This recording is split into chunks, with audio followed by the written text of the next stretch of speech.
मुझे ज्ञापन दिया, मैंने आपको बहुत अच्छे से समझाया कि ये जो प्रोसेस है ये इस तरीके से चलेगी, सरकार ने लीज दी है, अपन इसका आगे जो प्रोसीजरल मूवमेंट है वो इस तरह से रहेगा। समझाया था कि नहीं समझाया था? बताया था ना कि मैं लीज निरस्त नहीं कर सकती, लेकिन इसमें जो सहयोग प्रशासन आपका कर सकता है हम करें। मेरे यहाँ SHO फुल टाइम रहे, पटवारी गिरदावर मुझे पल पल की रिपोर्ट दे रहे थे। आपके सारे वीडियोस जहाँ जो अपलोड आप कर रहे थे, जो आपकी जो भावनाएं आप अपनी व्यक्त कर रहे थे, वो सब की सब मैं देख रही थी। उसके लिए मेरा यहाँ प्रेजेंट होना जरूरी नहीं है। मैं अपना काम भी कर रही थी, इधर चुनाव के काम में भी हम उलझे हुए थे, बीच में कुछ CMO कार्यालय से भी कुछ हमारे ऐसे काम आ गए कि मुझे लगातार फील्ड में रहना पड़ा, मैं ऑफिस में भी नहीं बैठ पाई। लेकिन आपकी प्रत्येक गतिविधि से मैं फोन से जुड़ी हुई थी। आप जो वीडियोस अपलोड कर रहे हैं, आपकी हर बात मुझ तक पहुंच रही थी। तो ये तो मुझे स्वीकार नहीं है कि आप कहो कि मुझे आपकी याद नहीं आई या मैंने आपकी कोई परवाह नहीं करी। मेरे स्तर पर जितना हो सकता था मैं आपके लिए करने का प्रयास कर रही थी। मंत्री महोदय ने लगातार मुझसे संपर्क बनाए रखा था। जब वो आए थे तब भी मुझे ही उनके साथ आना था, लेकिन एन वक्त पर मैं नहीं आ पाई, तो तहसीलदार जी आए थे और आपसे वो रूबरू होकर गए थे, और प्रत्येक बात जो आपसे वो आश्वासन देके गए थे वो उन्होंने मुझे कही थी।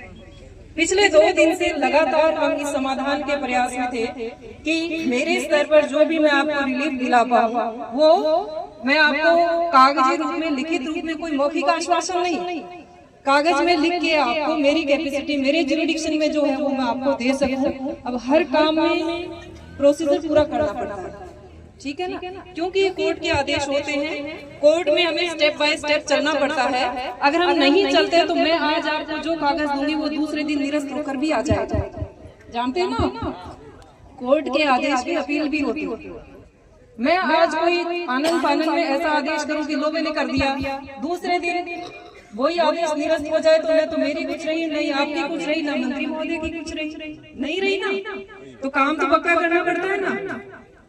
अब आप जो लड़ रहे हैं अपने लिए, अपने परिवार के लिए, अपने पूरी पीढ़ी के लिए जो लड़ रहे हैं, आप जो भी लड़ाई लड़ रहे हैं कानूनी तरीके से, आप यहाँ शांति व्यवस्था के साथ बैठे रहे, इसके लिए आप धन्यवाद के पात्र हैं। आपने भी बात को समझा कि किस तरह से लीगल वे में हम अपना धरना प्रदर्शन, अपना विरोध प्रदर्शन जारी रखें, तो इसके लिए मैं आपको धन्यवाद भी कहूंगी। आप धन्यवाद के पात्र हैं कि आपने प्रशासन का सहयोग दिया। प्रशासन भी आपके पास, आपके साथ पहले से था, अभी भी है और इन फ्यूचर भी रहेगा। मंत्री महोदय ने बिल्कुल प्योर, हमें बिल्कुल कड़े शब्दों में कह दिया था कि भाई हमारे ग्रामीण ही हमारे अपने हैं, और वो अगर कोई जायज मांग के लिए अपना व्यू रखते हैं तो उसको सुनना और उसके अनुसार अपन उनको रिलीफ पहुंचा पाए, ऐसा हमारा भरसक प्रयास है। तो वो भी अपने स्तर से आपकी मांगों के लिए प्रयास कर रहे हैं, और कानूनी प्रावधानों में रहते हुए जो हम आपको रिलीफ दे सकते हैं वो देने के लिए आज आए हैं। मनोज सर का बहुत बहुत धन्यवाद, इन्होंने हमें गाइड किया। देखो हम नए हैं, हो सकता है हम प्रोसीजर जल्दी से पूरा नहीं कर पाए, लेकिन इन्होंने हमें मार्गदर्शन दिया। कलेक्टर साहब ने लगातार उनके संपर्क में रहे, उन्होंने भी ये कहा कि शांति व्यवस्था बनी रहनी चाहिए और जो जायज तरीके से अपनी बातें हैं वो सरकार तक हम पहुंचा पाए, ऐसा हमारा प्रयास होना चाहिए। तो मनोज सर का बहुत बहुत धन्यवाद, इन्होंने पूरी कागजी कार्यवाही हमसे कंप्लीट करवाई, कोर्ट का जो प्रोसेस है वो पूरा कराया। इसी की एक आदेश की कॉपी में लेके आई हूँ लिखित में, जो आप कोई पढ़ना चाहे तो।